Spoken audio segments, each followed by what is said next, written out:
अच्युतं केशवं रामनारायणं कृष्णदामोदरं वासुदेवं हरिम् अच्युतं केशवं रामनारायणं कृष्णदामोदरं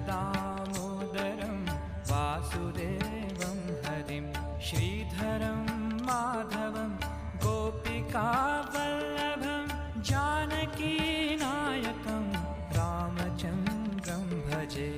अच्युतं केशवं रामनारायणं कृष्णदामोदरं वासुदेवं हरिं श्रीधरं माधवं गोपिकावल्लभं जानकीनायकं रामचन्द्रं भजे। अच्युतं केशवम्